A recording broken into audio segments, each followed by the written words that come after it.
কাবা ঘরের একজন কালো ইমাম আছে, নাম ইমাম আল কালবানি। দেখছেন এই ইমামরা আপনারা? উনি লন্ডনে একটা ইন্টারভিউতে বলেছেন, আমার মায়ের বদদোয়া আমাকে কাবা ঘরের ইমাম বানিয়েছে। লন্ডনে একটা কনফারেন্সে উনি ইন্টারভিউ দিচ্ছিলেন। তো ওনাকে বলা হলো, কাবার সব ইমাম সাদা ইমাম, আপনি কালো মানুষ, কেমনি ইমাম হইলেন? উনি বললেন, আমার মায়ের বদদোয়া আজকে আমাকে কাবা ঘরের ইমাম বানিয়েছে।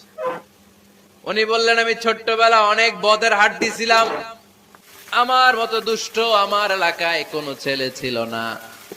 মানুষের গালাগালি, মারামারি, দুষ্টামি, ভাঙচুর, চেঁচামেচি, চিৎকার, বিশৃঙ্খলা আমার মতো কেউ বেশি করতে পারতো না। কিন্তু আমার মা ছিল অনেক বড় আল্লাহওয়ালা। আমার মা জানতেন আল্লাহর কাছে দোয়া করার কত বড় পাওয়ার। আমার মা যখন আমার উপর রেগে যেতেন, আমার মা জানতেন রাগের মাথায় বদদোয়া দিলে বদদোয়া কবুল হয়ে যাবে। এজন্য যখনই আমি বেশি দুষ্টামি শুরু করে দিতাম, আমার মা রেগে আমারে বদদোয়া দিয়ে বলতেন, আল্লাহ তোরে হেদায়েত দেখ, আল্লাহ তোরে কাবা ঘরের ইমাম বানায় দে। মা যখন রেগে যেতেন, রেগে মেগে উনি সব সময় বলতেন, আল্লাহ তোরে হেদায়েত দেখ, তোরে কাবার ইমাম বানায় দেখ। রাগে রাগে ভালো দোয়া করতেন। সুবহানাল্লাহ কইতে বললেন না?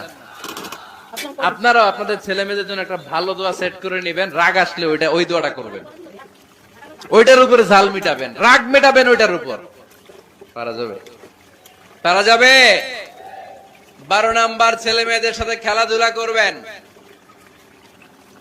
ঘরে খেলবেন, বাগানে গেলে খেলবেন, ছোট্ট বল নিয়ে আপনি দিবেন আপনার ছেলের হাতে, ছেলে দিবে আপনার হাতে। খেলাধুলার দরকার আছে না? আল্লাহ রাসূল সাল্লাল্লাহু আলাইহি ওয়াসাল্লাম বনুল আব্বাস চাচাতো ভাইগুলোর এক জায়গায় এক লাইনে দাঁড় করাইতো, আর বলতো, মান সাবাকা ইলাইয়া ফালাহু কাযা ওয়া কাযা, যে দৌড়ে এসে আমারে ধরতে পারবি তার এই পুরস্কার দিব।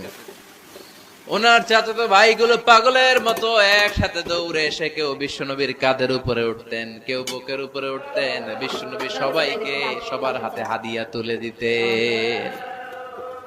বিশ্বনবী নিজের কলিজার টুকরা কন্যা ফাতেমা রাদিয়াল্লাহু তাআলা আনহার 2 সন্তান হাসান আর হুসাইনকে নিয়ে সব সময় খেলতেন। পড়েন সুবহানাল্লাহ। হাসান আর হুসাইন রাদিয়াল্লাহু তাআলা আনহুমা বিশ্বনবীকে ঘোড়া বানিয়ে খেলতেন। ঘোড়া হতো কে? সবাই বলতে হবে, ঘোড়া হতো কে? আর ঘোড়সাওয়ার কে? হাসান আর হুসাইন। বিশ্বনবীরে ঘোড়া বানায় এরা কান্দে উঠতো। আর বিশ্বনবী বাবরি চুল রাখতেন, ওই বাবরি চুল ধরে এরকম ঘোড়া ঘোড়া খেলতেন।